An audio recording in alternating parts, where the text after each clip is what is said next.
I'm just gonna be talking about the eating disorder, like, professional help home situation I had and doing some makeup. So it was 3 years ago now, in 2022, and I've pretty much been having this problem since 2021. And honestly, I think kind of every girl in this society has this problem, even like even if they don't have a problem with eating, there's always like this society, there's always things in your subconscious that you don't notice. Because, for example, like a fat girl or a bigger bodied person is never the main character of a show. And if they are a character on the show, then they are kind of like just background character, like maybe comedic relief, or like the snuggly, like warm heartfelt one, but they're never like cool enough to be the main character. Whereas I think, and that shows up in real life too. When I go to school, there's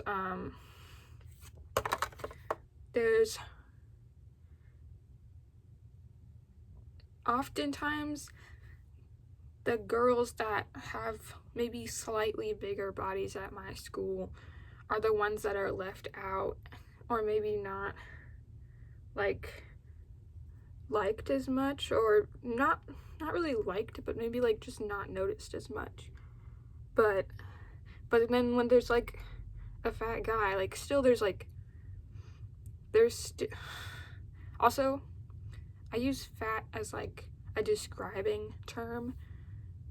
I don't think it should be used as an insult.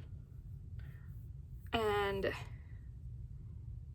so when I use that term, I'm not insulting anyone, because it really shouldn't be considered an insult.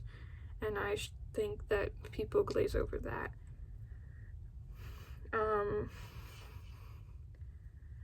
One thing I'm getting distracted, but when there's a big guy at school, he's usually like the funny guy, like, because that's what they have to be.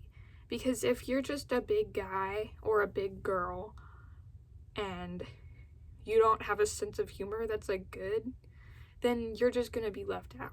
So it might be subconscious to a lot of people, but that is something that shows up a lot. Because like the attractive, like, well, hold on, you can be attractive no matter what size you are. So, but like the hot popular guy who's like super skinny, does all the sports and stuff, he's like, he doesn't have to be that funny, you know, he just has to be cute. But when you're in a bigger body, people kind of give you higher expectations, which is kind of weird. One thing I hate is when people use the term obese. Honestly, just like, and I usually stray away from using fat too, because unless around people that I like actually know why I use it. But because like people use it as an insult, and it's pretty mean, and because people think that showing a little belly or like having maybe like chubbier cheeks or something is ugly and gross. So saying you're fat is a terrible thing. But I don't know.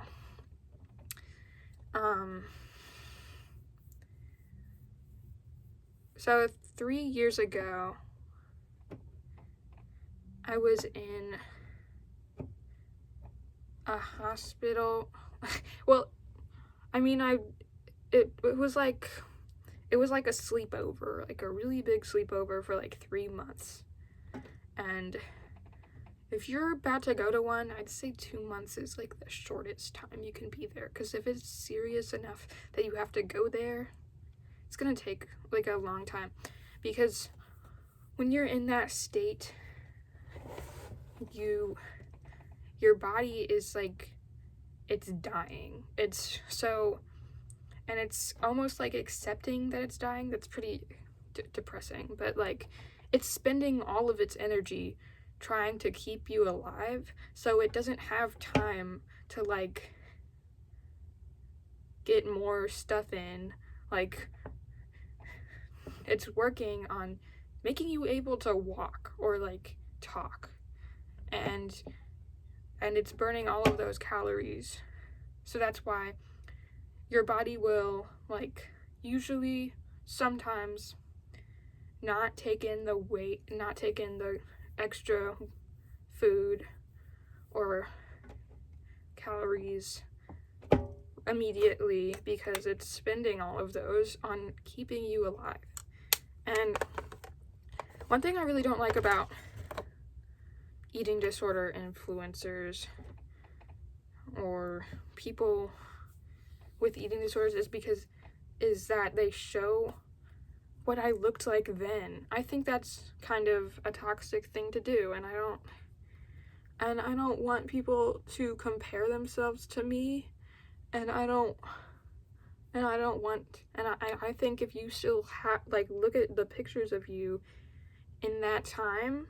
Currently I only have one, and none with my shirt off, because honestly I can't go through that, because I only have one of my face, and it's like pretty scary. And I think if you're still looking at those, I think you're not healing well.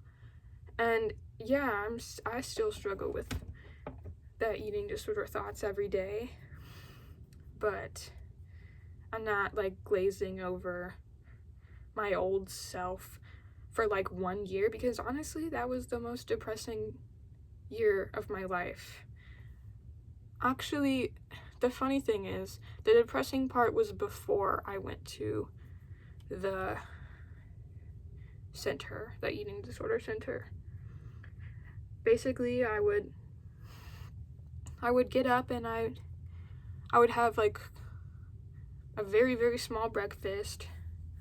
I'm not gonna say how much I ate, and I'm not gonna say how much I eat now, because honestly I think that's unnecessary, and people shouldn't be comparing themselves to people, especially when you know that I was dying.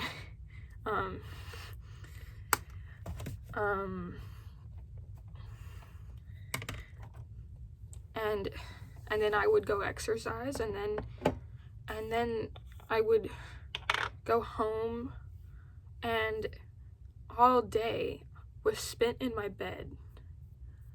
I spent, like, I don't know, like, if everyone with an eating disorder, like, spent all day exercising or something, but, like, I don't know. I did have a limit. Like, I only, it doesn't matter, but, like, when I was done, and then I would go to my bed, and I would lay there all day, like, disintegrating into my bed. And one toxic thing that I did that I thought was fun is I would go onto like my local grocery store app, and I would like just browse the food they have. And I think if you're doing that all the time, there's a serious problem going on, because because that either means like you're super hungry and you're not allowing yourself that food, or basically that's the only reason I have to give you. But it's kind of creepy to talk about, because I don't know if other people did that, but I think it's like really weird, and my brain like definitely, there's a dog at the door, definitely glamorized that, and I was like, oh yay, my grocery store time. I thought that was kind of weird.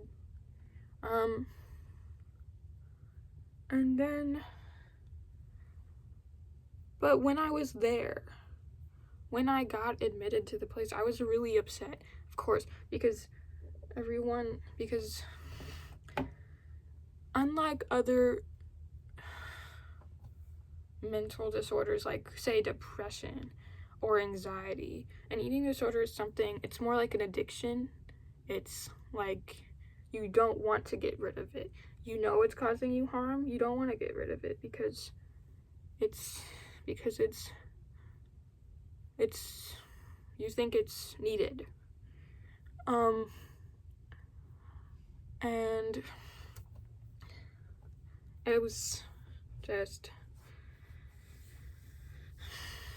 but honestly, the thing that I feel people don't talk about enough is when you're there, it's like, I never wanted to tell anyone this because people around me, it depended on what time I was in. Like, there were different people in different times. Everyone was on a different route. Everyone was on a different train, I guess.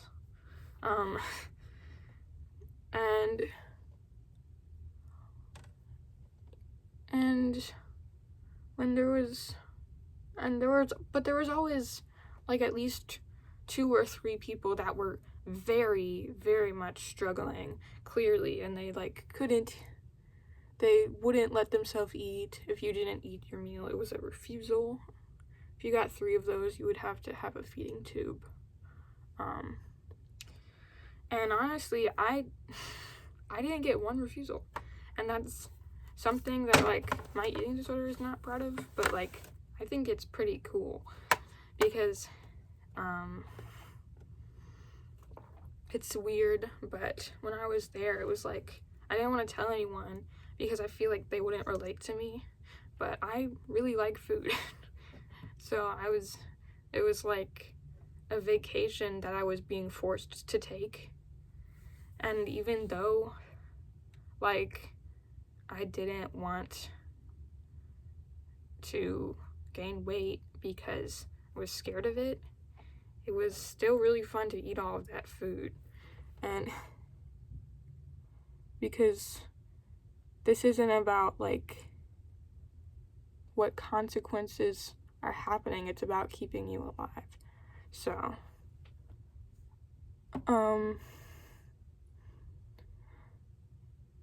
but there's also something, if you ever go to one of these centers, I encourage you to, like, at least talk to the people there, because they could be, like, really nice. I made, like, a lot of, like, friends that lasted over a year, maybe. I mean, since they were, like, from different states, different schools, etc., it wasn't as easy to keep them, but we had, like, a whole, like, group going on for a while there. And I actually did get married there. A fake wedding, but I like to think it was real. I was the wife. And this girl was my husband, and I'll never forget that. But,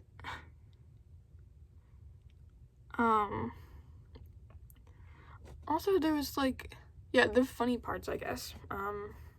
There was a 12-year-old, and I was 13 at the time, and I would just call her the 12-year-old because I was so big and cool, you know?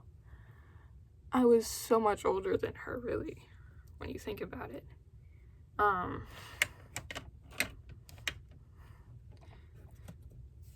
Weird part about eating disorders is that, like, I feel like a lot of people get them from family members.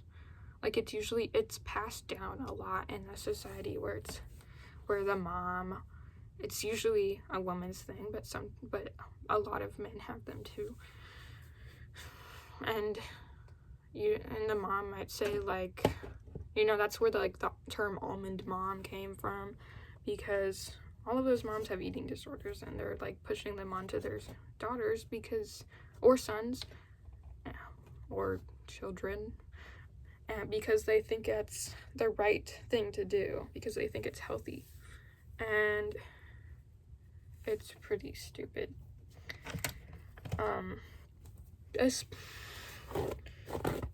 Because, like,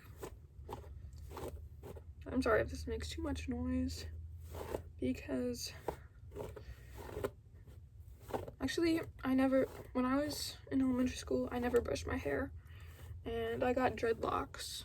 You know, I'm white. I'm fully white. So, you can see how that went. I had to get it cut out of my head. It hurt a lot. So now I brush my hair, especially because I want to look nice, and unbrushed hair doesn't look as great. But,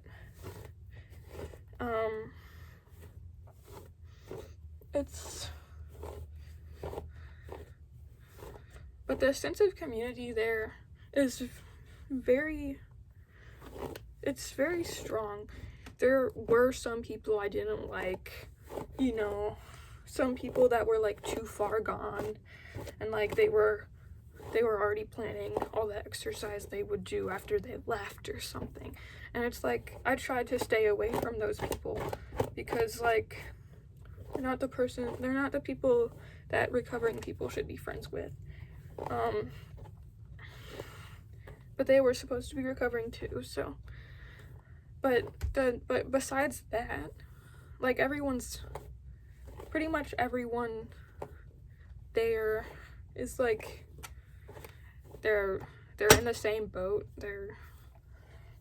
Even if they're about to leave, they've probably been there as long as you will be. And it's definitely something that you can bond over, because like, I'm not gonna bond over like looking at grocery store apps, but I am gonna bond over like looking like no, I am gonna bond over like being together. I was in the sleeping part, like I had to sleep there for a little bit, and so it was like a really long sleepover if you actually liked your people. I had this roommate, and she was the sweetest girl ever. Honestly, I really miss her, and she was just so nice. Luckily I know in some other rooms, people would like, yeah, there had to so you can't really get away with things in this place, because people at these places are just as serious about you living as they should be. So if you're gonna go secretly exercise in your room, they will know, and they will hear it, and then they will go find you.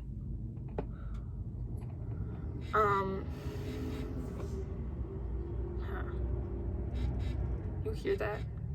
There's a frog croaking down there. Oh, it's over there. There's a frog over there. No, but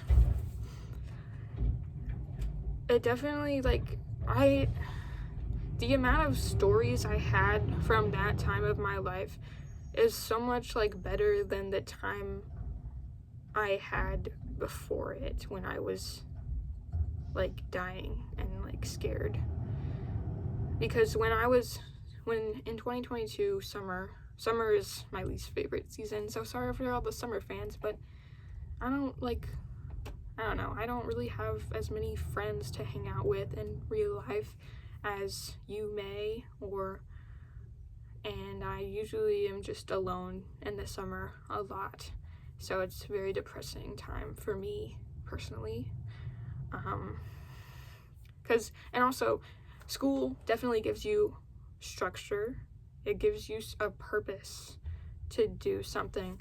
So that's why it's like, I feel like when you go to school and there's those people that never do any work and they're like failing every class, it's like, they're like, yeah, like, haha, like, that's funny, but also they're probably even more depressed than anyone else.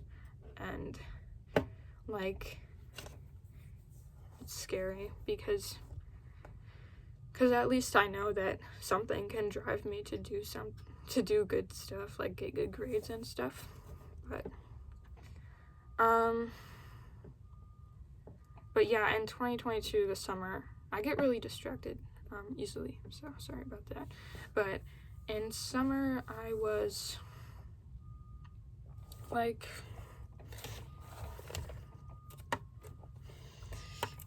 it was weird, it was gross, and honestly, that was the summer I watched Heartstopper, and I also read Heartstopper. I still have all the books, and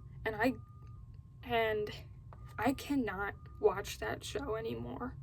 Honestly, it's like, it just takes me back to that time of my life that I had no friends. I just didn't. I felt alone, and I didn't have anyone to talk to.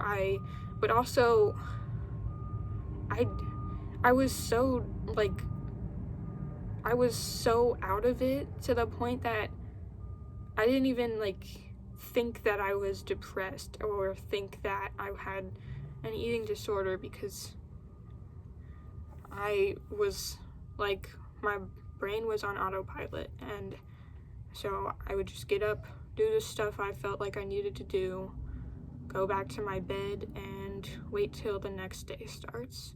And sometimes I still live like that, and it's just one of the worst things to go through, especially as I was gonna say as a teenager, but as any age really. But so that's why I can't watch Heartstopper anymore.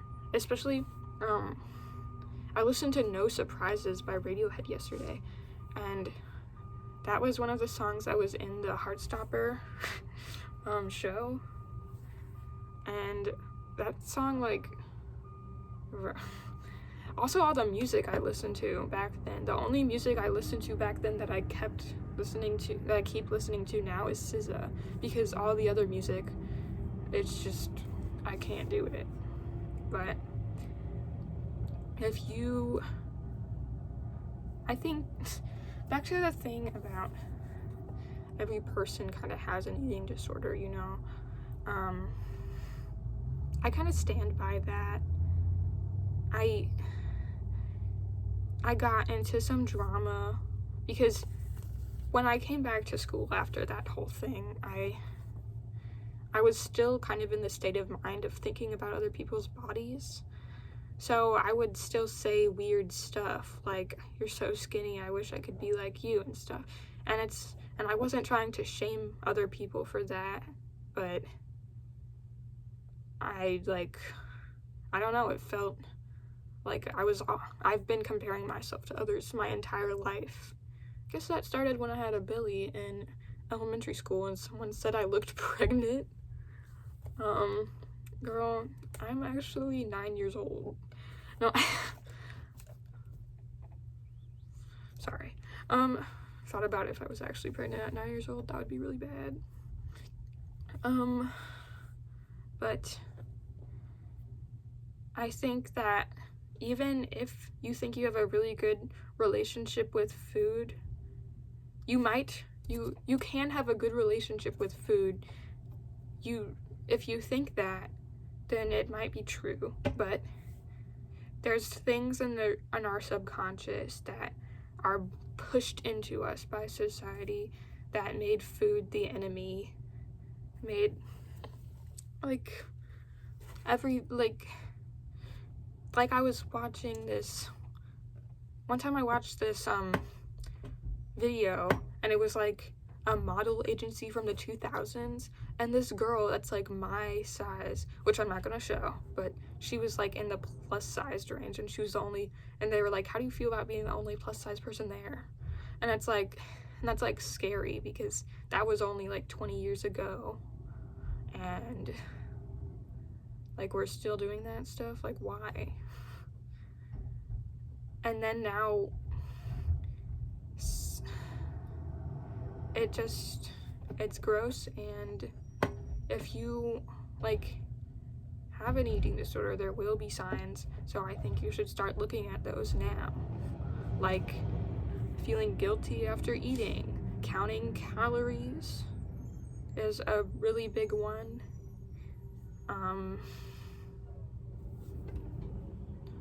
Like going on the scale multiple times a day, body checking all the time. And like I said, to end this video, as a person with an eating disorder who is open to talking to everyone about this, I will not be showing full body pictures of my body now, and maybe like when I get famous or something, I'll wear like cool outfits and my whole body will be showing, but right now I'm not gonna do that. I'm not in the right headspace for people to be making comments on my body, and I think that's okay. So if you have felt this way, you're comparing yourself to others all the time, you're not alone, because that's my brain and pretty much most, like, every person's brain right now. So